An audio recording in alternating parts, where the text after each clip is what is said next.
Graça e paz em nome de Jesus. Oportunidade hoje da nossa aula sobre avivamento, né? Rompendo em fé para o avivamento. Nós, semana passada, com o pastor Miguel, nós ouvimos, né, sobre o jejum. É impressionante que as pessoas, dentro da realidade de avivamento, que jejuam para que Deus possa, na verdade, na intimidade sua com o Senhor, você possa experimentar da graça sobrenatural dEle, nós não conseguimos associar jejum sem oração. Você não vai simplesmente se abster de alimento e ficar durante um dia, o dia todo, sem conversar com Deus, sem ter intimidade com Deus. Por isso que o que nós vamos falar hoje está linkado com a vida de jejum, que é a vida de oração.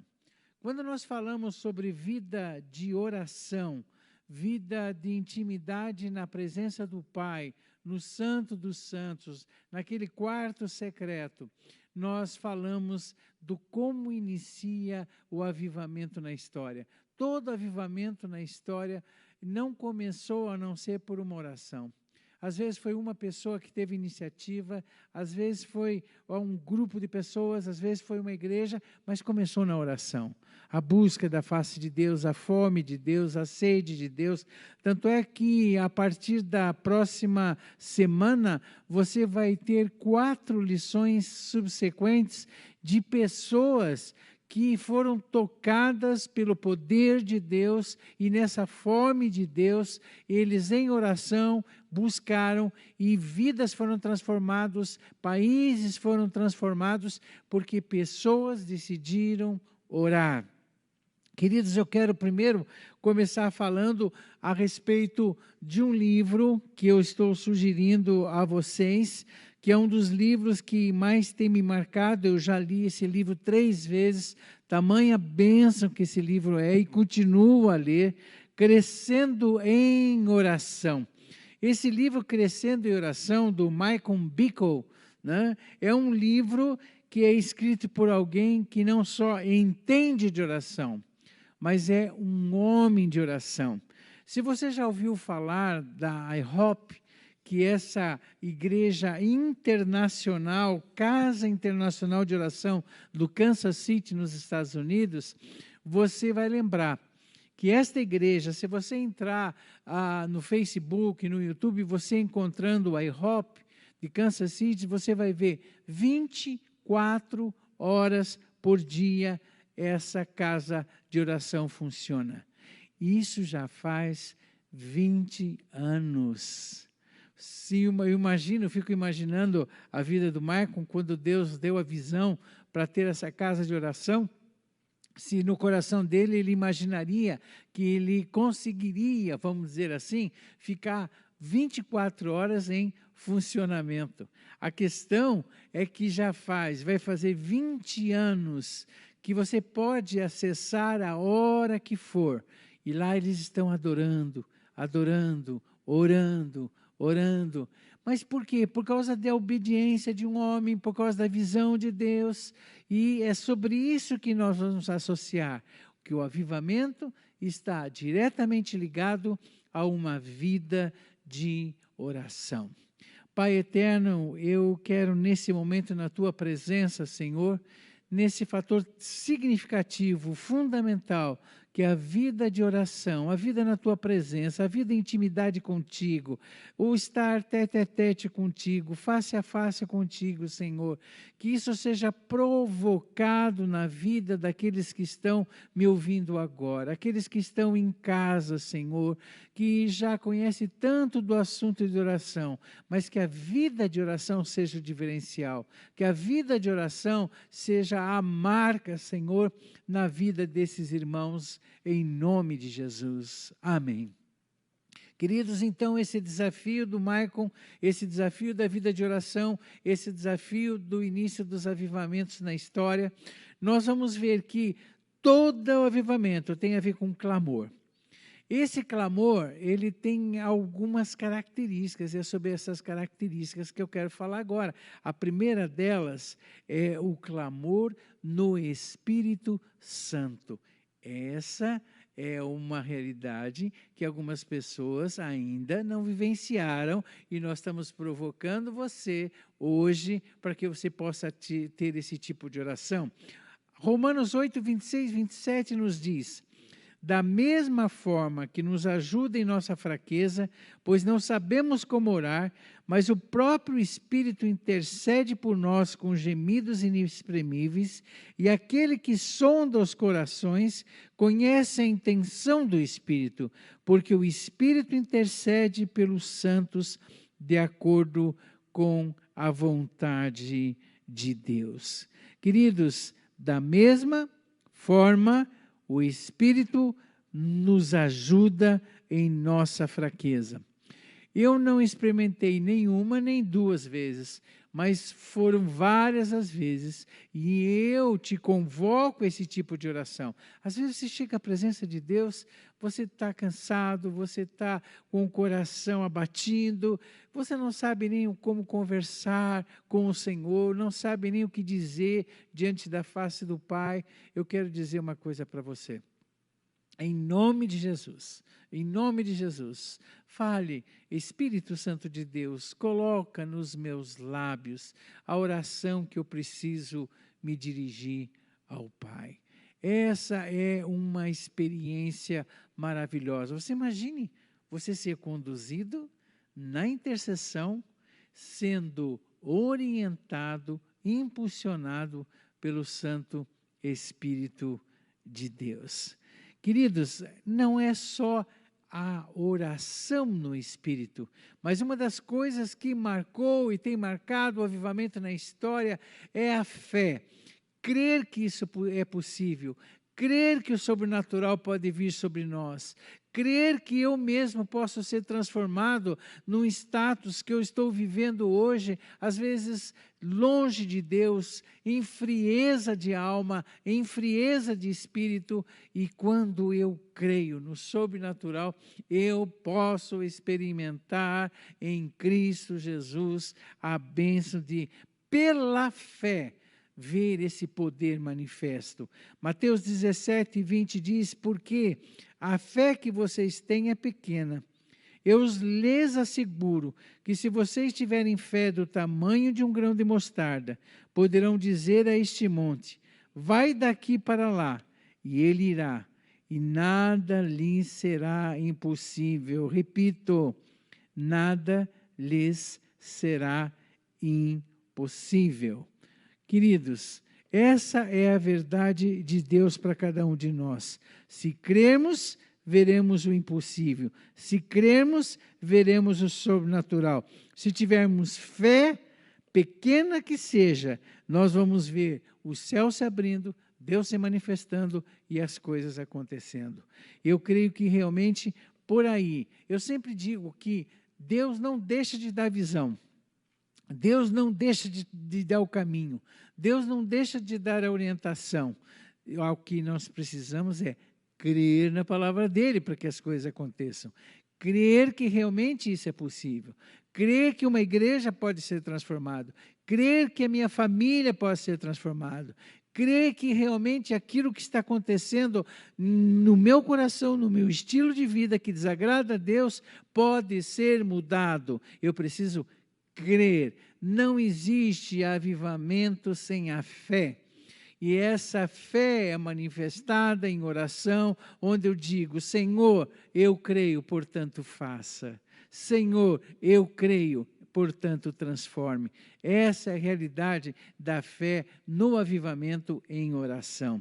Outra coisa maravilhosa que eu vejo, quando eu leio Isaías 59, 1 e 2, que diz: vejam, o braço do Senhor não está tão curto que não possa salvar, o seu ouvido tão surdo que não possa ouvir. Queridos, o texto completa dizendo: mas as suas maldades separam vocês do seu Deus, os seus pecados esconderam de vocês o rosto dele, por isso ele não nos ouvirá. Por que será que no avivamento, a primeira coisa que acontece quando o povo está orando, clamando, orando, buscando, com sede de Deus, dizendo: Senhor, eu tenho sede do Senhor, se manifeste. Quando Deus, a primeira coisa que Ele se manifesta no avivamento é trazendo o arrependimento. Por quê? Porque Deus está sempre pronto a abençoar, sempre pronto a nos ouvir. A grande questão é que o próprio Deus sabe que nós temos algumas coisas dentro de nós que precisam ser mudadas, confessadas, transformadas. E isso começa no arrependimento. Então o texto diz aqui que jamais eu posso dizer que Deus não está querendo me ouvir. Jamais eu posso dizer que Deus está com o braço cruzado. Mas eu tenho que entender que na hora que eu começo a clamar e as coisas começam a acontecer, na obra do avivamento, a primeira coisa é convicção de pecado. Convicção do pecado que me separa de Deus. Veja bem, mas as suas maldades separam vocês. E o texto do Salmo 66, 18 diz: se eu acalentasse o pecado no coração, o Senhor não me ouviria. Gente, tudo isso tem a ver com a santidade de Deus. Deus é santo. Eu fico imaginando a cena que eu vejo de Isaías, no capítulo 6, ele não estava nada bem. Ele entra no templo, vocês imaginem, ele está vindo, vai caminhando, e quando? Porque ele associou, primeiro eu vou buscar Deus, as coisas estão ruins, está ruim no meio do povo, está ruim comigo, eu vou buscar a face de Deus. E ele caminha. Quando ele está caminhando, o templo se enche da glória de Deus, há uma fumaça, como que uma fumaça presente. Ele vê e tem aquela visão do trono vazio, ele tem aquela visão dos anjos dizendo: santo, santo, santo é o Senhor. Se a gente vê uma adoração dessa, eu quero correr e ficar junto. Então ele vê os anjos cantando, ele vai se aproximando. Mas quando ele vai se aproximando, uma fumaça aparece. E a fumaça ali simboliza o juízo de Deus. Como dissesse Isaías: não venha para cá. Se você continuar, você morre. É quando ele cai e diz: ai de mim, que sou um homem de lábios impuros e habito no meio de um povo de impuros lábios. Então, naquela hora da convicção, assim começa o avivamento na vida da gente. Aí ele mandou aquelas brasas vivas, lembra que o arcanjo vem, né? E ele pega eu esqueço até aquela peça que a gente usa, né, para pegar carvão, coisa assim, né? E vai e toca nos lábios dele para purificar com o fogo. Então, o que acontece? Eu quero a presença de Deus, eu quero adorar a Deus, a adoração a Deus me atrai, eu me aproximo dessa adoração, mas eu não entro no Santo dos Santos se houver pecado. Eu preciso da purificação do Altíssimo, e é exatamente isso que o avivamento produz. Porque o avivamento, eu busco a presença de Deus, o avivamento eu busco a manifestação de Deus, no avivamento eu quero o sobrenatural de Deus em sinais e milagres.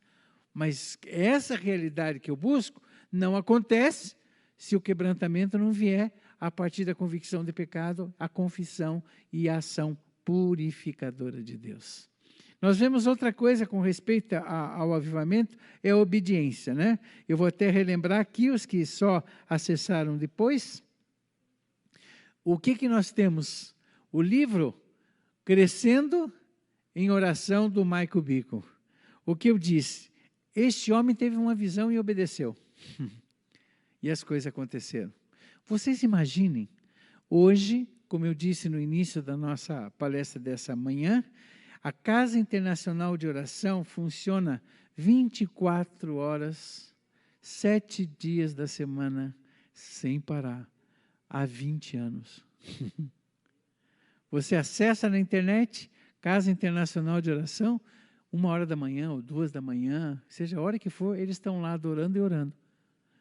24 horas, que nem o tempo de Salomão, que a coisa acontecia desta forma. E desta forma a gente vê vidas no mundo todo sendo abençoados por causa de uma casa de oração. Essa semana eu estava falando com o Japão, com a nossa igreja do Japão, nós temos a Alameda International Church no Japão. eles já estão com a sua casa de oração. Já estão buscando a face de Deus. Eu fiquei tão feliz porque orando as coisas acontecem. Orando Deus se manifesta. Orando a luz de Deus vem para nós. Só que nós precisamos obedecer. O texto diz, e recebemos dele, 1 João capítulo 3, verso 22. E recebemos dele tudo o que pedimos, porque obedecemos aos seus mandamentos e fazemos o que lhe agrada. Vou repetir. Recebemos dele tudo o que pedimos, porque obedecemos aos seus mandamentos. Eu tenho na minha experiência de 44 anos de pastor, a experiência de ter essa convicção de que Deus vai me mostrar, Ele me mostra. Eu preciso crer que aquilo vem dEle, e crendo, obedecer. E quando eu obedeço, a parte dEle se manifesta. 1 Tessalonicenses 5:24 fala, aquele que chamou fará. Então, eu não preciso me preocupar com a parte de Deus. A minha preocupação é obedecer. E assim eu tenho visto, né, no campo só, no mundo árabe, eu tive 14 anos direto trabalhando, e a gente vendo essa visão, a crença e a obediência e os milagres acontecendo. É dessa forma que o sobrenatural vem. Nós precisamos obedecer a voz de Deus. Não adianta, eu tenho falado também que Deus não mostra o segundo passo se você não obedece àquele que Ele revelou. Às vezes a pessoa está querendo chegar lá no fundo e Deus diz, mas você não obedeceu nem o que eu estou dizendo para você que precisa largar. Você precisa abandonar isso para poder manifestar lá. Você precisa ir até aquela pessoa, se reconciliar para eu poder se manifestar na tua vida. Há coisas a serem acertadas para você ver a glória de Deus. Então, crer eu vejo a glória. Mas crer no quê? Na manifestação de Deus, naquilo que Ele diz, naquilo que Ele fala. E eu tenho que ser sensível a isso. E lógico, que tudo isso está ligado a estar dentro da vontade de Deus. O texto de 1 João 5, 14 e 15 diz, esta é a confiança que temos ao nos aproximarmos de Deus. Se pedirmos alguma coisa, de acordo com a sua vontade, Ele nos ouve, e se sabemos que Ele nos ouve, em tudo que pedimos, sabemos o que temos e o que dele pedimos. Olha, vou ser sincero com vocês, tem um outro livro que eu li de oração, e esse livro também foi há pouco tempo, e eu li mais de uma vez. Quando ele diz, quando a terra comanda os céus, eu não fiquei meio assustado com o título do livro, mas como que eu vou comandar o que os céus faz?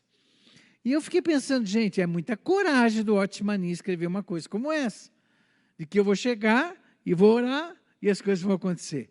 Mas quando eu fui lendo o livro, eu fiquei impressionado, porque a ideia do livro é essa, quanto mais intimidade que você tiver com o Espírito Santo, mais você vai pedir dentro da vontade de Deus. Então você não vai ter problema nenhum. Quando você pedir, vai acontecer mesmo. Porque você já orou na direção do Espírito. Então, a Bíblia diz que quando a gente pede, a gente tem um problema tremendo, que a gente pede para o nosso eu, para os nossos deleites, né? E ainda mais disso a gente pede mal.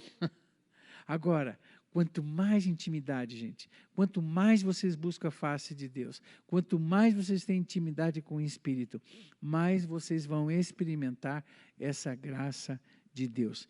Deixa eu dar só uma suspendida aqui, quem está me filmando, eu estou sem o controle do horário, mantém 8h59, eu estou sem controle de terminar, vocês me avisam daí, só verifica para mim, tá bom? Tá, obrigado, os ouvintes aí me desculpem, mas eu estou sem me identificar aí com o pessoal.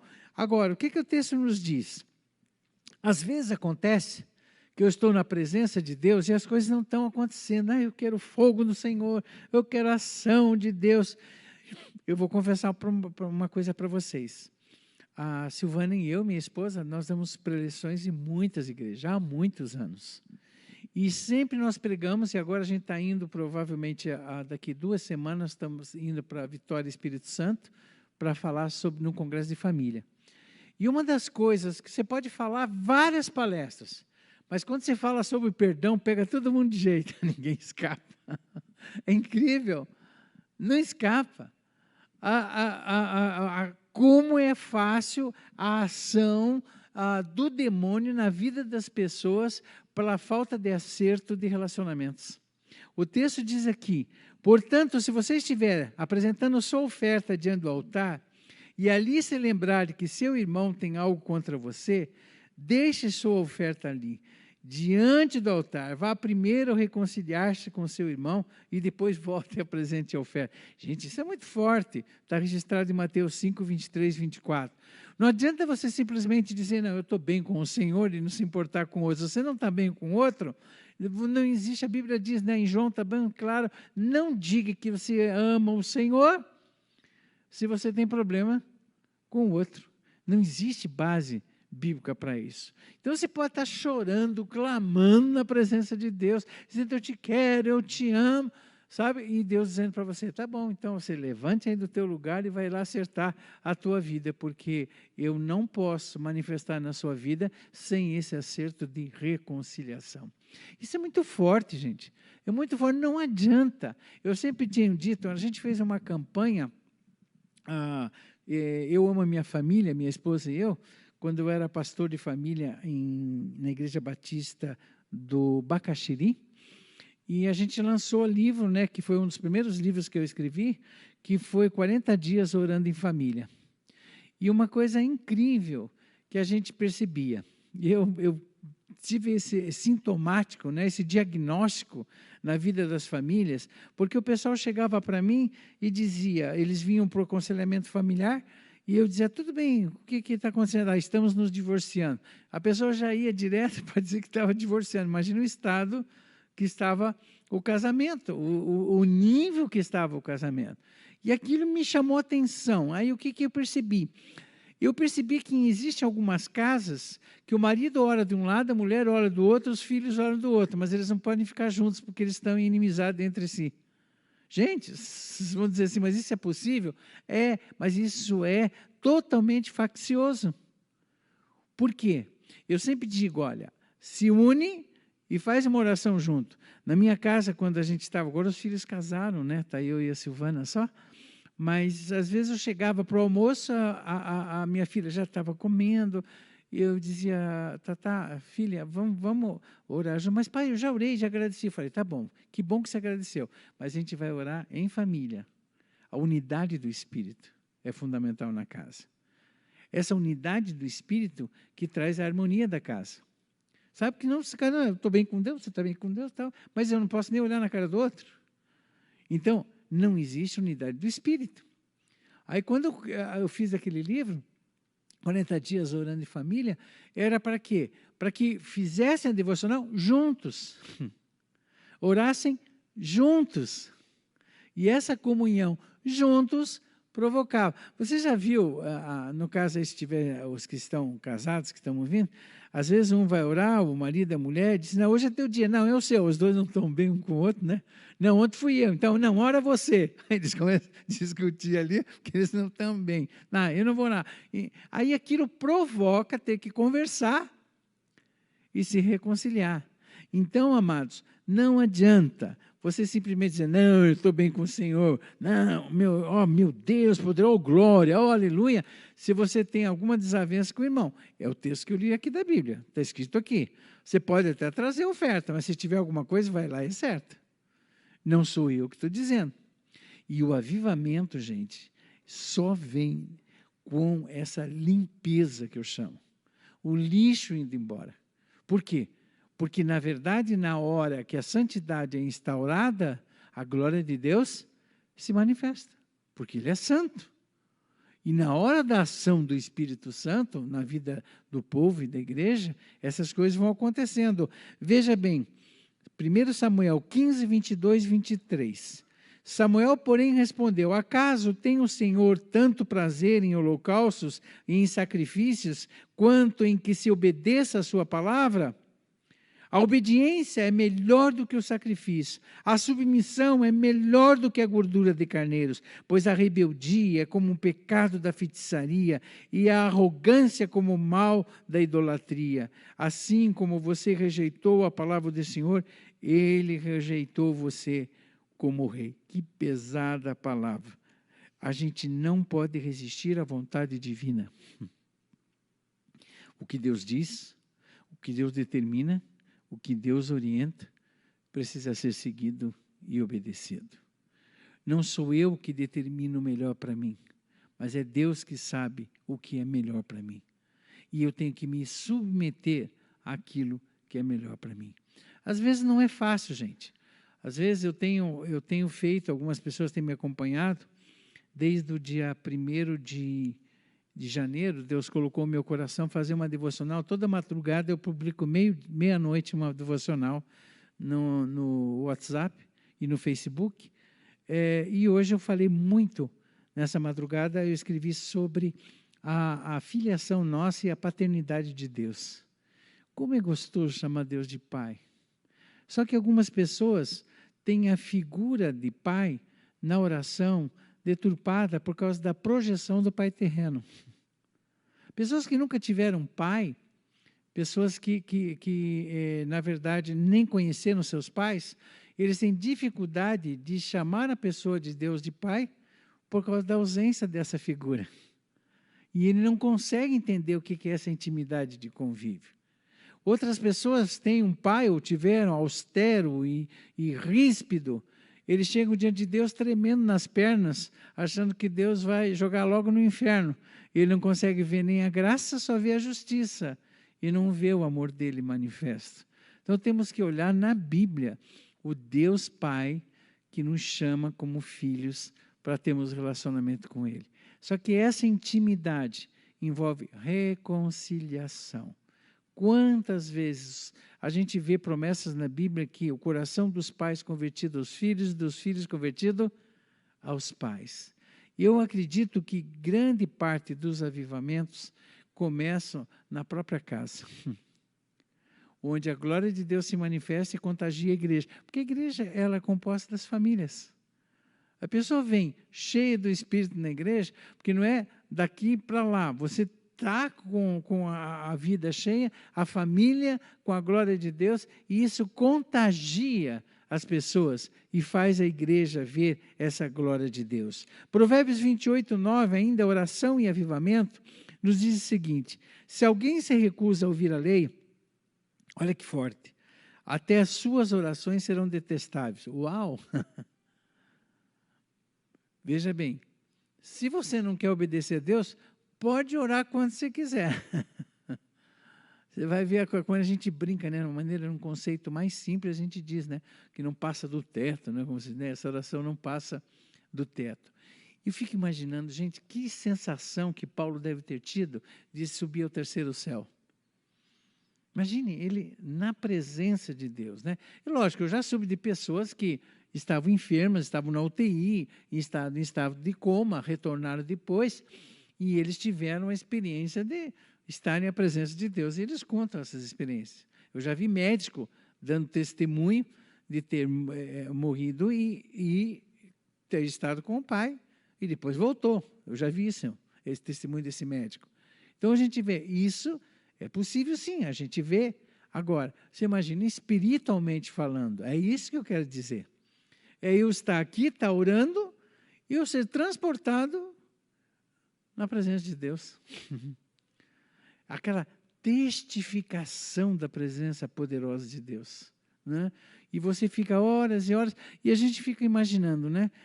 Mas, puxa vida, eu vou orar a Deus só 2 minutos, ficou só 3 minutos, já acabou a oração. Não sei se você tem aquela experiência. Se você for ler esse livro aqui, você vai ter uma experiência totalmente diferenciada. Por quê? Ele mostra, ele orienta, o Marco Bigon, ele orienta para você, é o seguinte: a oração começa com disciplina, e depois ela faz parte da tua rotina espiritual. Eu vou chegar, às vezes, a ter uma lista de oração pelos meus familiares, mas eu vou escrever essa lista. Eu preciso escrever, senão não vou lembrar tudo, quais são os pedidos. São os meus amigos, ou o WhatsApp, que me trouxe várias solicitações de pessoas que precisam de intercessão. Eu vou escrever, e eu vou colocar ali. E quando eu entrar à presença de Deus, eu vou estar no momento de intercessão, eu vou estar clamando por eles. Gente, e uma das coisas lindas, que às vezes a gente não tem a amplitude disso, Lembra que quando Jó orava pelos seus, nem era amigo da onça ali, né? Os seus amigos, Deus o abençoou.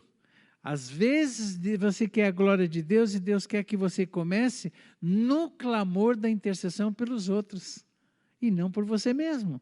Então, o momento da oração, o momento do clamor. Então, o avivamento começa quando você vê uma nação orando, o povo orando pelos governantes, o povo orando pelos líderes, o povo orando pela igreja, o povo orando pelos pastores. É você clamando pelo outro e, na medida que clama, experimenta a glória. É um diferencial que a gente vê no avivamento. O povo está orando, orando, orando, clamando, ó Deus, muda. A gente viu o avivamento de Uganda, mudou uma nação inteira. Mas eles precisaram derramar a lágrima, botar o joelho no chão, acertar a sua vida com Deus. Queridos, coração contrito jamais desprezará o Senhor. O texto diz em Salmo 34, verso 18 e 51, 17. O Senhor está perto dos que têm o coração quebrantado e salvos do espírito abatido. Os sacrifícios que agradam a Deus são um espírito quebrantado. Um coração quebrantado e contrito jamais desprezará o Senhor. O que é essa contrição? Eu fico imaginando essa contrição na nossa vida, aquela oração junto do fariseu e publicano, né? O fariseu batia no peito, eu fiz isso, eu faço aquilo, blá, blá, blá, blá. E o contrito de coração é aquele que reconhece o seu lugar diante de Deus. Reconhece a sua finitude, reconhece a sua pequenez, sabe que sem Deus nada somos. Eu lembro uma vez, eu li um outro livro que contava quantas vezes a Bíblia fala que nós somos nada. Desde que somos pó, tu sabes, Senhor, que somos pó. E eu fiquei impressionado com o número de versículos e que a gente às vezes não vê o que nós somos diante de Deus. Nós não somos nada. Tanto é que a Bíblia diz que não foi nós que fomos até Ele que veio até nós. Foi Ele que estendeu. Quando a gente lê no Velho Testamento que Deus procurava um intercessor, alguém para que entrasse na brecha, e Ele não achou ninguém, o texto diz, eu mesmo me coloquei, Ele diz. Porque não havia possibilidade nenhuma de nós nos reconciliarmos com Deus. Não havia condições nenhuma e possibilidade nenhuma de nós termos hoje como nós temos a comunhão com Deus. Amados, o avivamento produz isso, mas desde que o nosso coração esteja quebrantado. Sabe, gente, coração sincero e quebrantado é essa oração do Isaías, né? Ai de mim. Sabe, a gente admitir a voz do Espírito. Porque quando o salmista diz, sonda-me, ó Deus, olha, isso é muito profundo. Se eu vou fazer oração, e outra, às vezes Deus manda fazer uma coisa. Eu me lembro que eu estava na obra com os árabes, e nós tivemos muitas lutas no ministério, né, trabalhar com esse ministério, e uma vez eu recebi uma palavra profética, né, veio um profeta de Deus em nossa casa, e ele orou e disse, olha, a palavra que Deus tem para você hoje, a gente fica esperando aquela palavra boa, né? É hoje que vem profecia boa. E se Deus está te mandando você voltar à casa do oleiro. Eu falei, uau, tô ralado, voltar para a casa do oleiro. Porque de repente, tem 5? Obrigado, querido. De repente, eu voltar para a casa do oleiro, sabe o que pode acontecer? Deus tem que querer fazer um vaso novo. E isso vai doer. Então, queridos, o avivamento com quebrantamento implica eu estar disposto a ouvir a voz do Espírito, mesmo que a voz do Espírito diga que eu tenho que ir à casa do oleiro. E dizer, Senhor, eu sou o vaso, o Senhor é o oleiro. Faz o que tem que fazer. Queridos, não foi uma vez só que eu faço isso. Mas toda vez que Deus me toca e diz, Calixto, volta para a casa do oleiro, que eu preciso te fazer de novo. Eu preciso estar disposto, porque quando isso acontece, eu vislumbro a glória de Deus. Só quando eu me permito ser quebrado, em nome de Jesus. Vamos orar. Senhor, obrigado por esse tempo juntos. Oh Deus, que a vida de oração de cada um de nós seja realmente uma vida em disciplina, em busca, em fome do Senhor, disposto a ouvir a sua voz, em obedecer, em crer, Senhor, em se derramar, ter realmente aquele espírito quebrantado, ter santidade, Senhor, e que possamos vislumbrar a tua glória a partir da nossa vida de oração e ver isso contagiar a vida da nossa família e da nossa igreja, em nome de Jesus.